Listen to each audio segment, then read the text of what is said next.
E agora, para a gente encerrar esse bônus, né, a gente vai entrar no tópico parcerias com outros profissionais.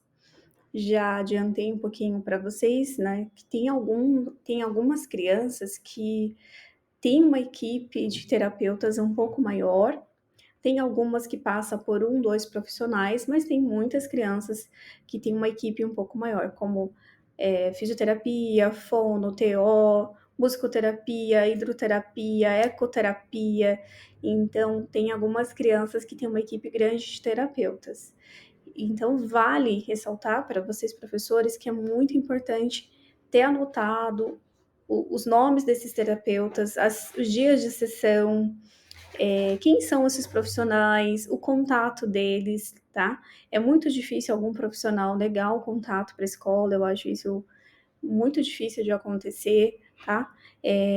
Eu sempre deixo disponível, como eu já conversei com vocês, eu sempre deixo disponível o meu número para a escola, sempre já aviso os pais, ó, se a escola tiver qualquer dúvida, estou à disposição para entrar em contato e também para poder conversar. O que é importante, né? Eu já fui em várias visitas escolares e já teve visita escolar que ficou muito sem sentido para mim, porque realmente eu vou para tentar agregar de alguma forma é, alguma estratégia bem prática para o professor em sala de aula. E eu já fui em algumas visitas escolares, por exemplo, que teve alguns professores que não sabiam relatar exatamente o que teoricamente poderia contribuir ali.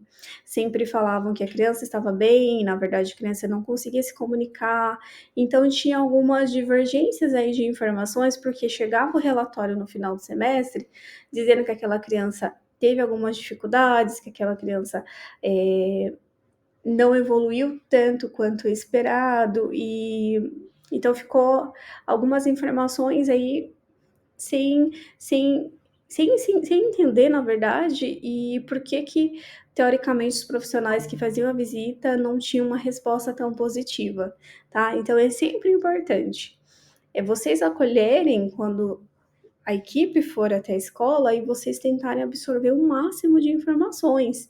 Cada um tem a sua formação, eu não tenho a formação do professor em pedagogia ou as outras áreas, assim como vocês também não têm a nossa. Então, a gente tem que pensar em agregar o melhor para a nossa criança autista. É sempre sobre ela, né?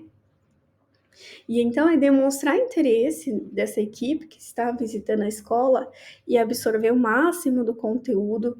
Vocês podem solicitar visitas e eu acredito que não exista um mínimo de visitas que os profissionais possam fazer na escola, simplesmente depende muito da demanda que a escola está tendo.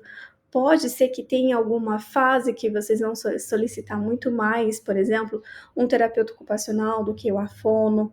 Pode ser que tenha época que vocês vão solicitar muito mais o psico, porque aquela criança está tendo muita demanda de comportamento, então vocês vão precisar muito mais do suporte do psicólogo.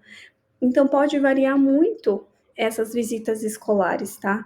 E vocês tentarem o máximo absorver o máximo de informações com essa equipe ou profissional que está fazendo a visita. Eu até montei aqui uma tabela das habilidades que, né, a gente pode observar, as observações quanto a essas habilidades, o que tem feito e o que pode ser feito. Então, vocês podem, de repente, trabalhar isso junto aos profissionais para facilitar para vocês poderem chegar num acordo do que pode ser feito com aquela criança. Então, de repente, habilidades de autonomia e cuidados pessoais. Essa é uma área muito importante para a TO. Só que a fono também pode agregar de com quais recursos pode ser utilizados diante da orientação da TO. Então, a TO orientou X possibilidades de poder estimular aquela criança a ter autonomia para poder se vestir. E a parte da fono, como que a gente vai apresentar isso para a criança? Essa criança, ela consegue verbalizar ou essa criança não consegue? Se ela não consegue, quais pistas a gente pode colocar? Então, é sempre pensando nisso, né? Então, essa tabela, eu acho que ela tá bem visual, vocês podem acrescentar outras habilidades que eu não coloquei aqui, e tentar sempre colocar em uma ênfase maior naquele profissional do que ele precisa, né? Para vocês poderem absorver o máximo do conteúdo. E aqui, gente, essa troca, ela realmente é muito válida, né? Ela traz informações relevantes que podem auxiliar tanto no desenvolvimento quanto no progresso dessa criança autista, tá? É muito bom por conta do planejamento, conjunto de metas, então existe um objetivo que essa criança consiga escrever, que ela consiga ler, e aí tentar associação com essa equipe que trata essa criança toda semana, o ano inteiro, tá?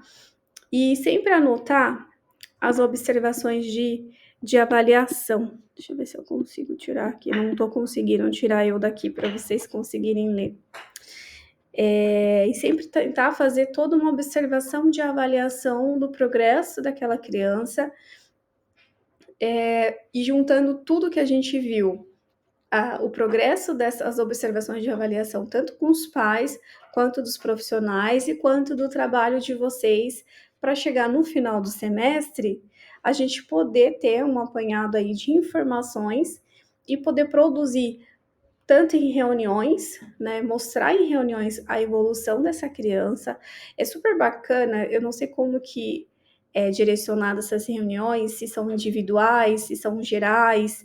Eu acho super bacana se vocês tiverem um momento com essa família dessa criança autista, vocês poderem mostrar alguns resultados em planilha, com essas tabelas. No começo do semestre, a criança X não tinha nenhuma habilidade de atenção, de comando simples, e olha só, no final do semestre já está conseguindo corresponder ao comando simples de pegar uma caneta, pegar uma borracha.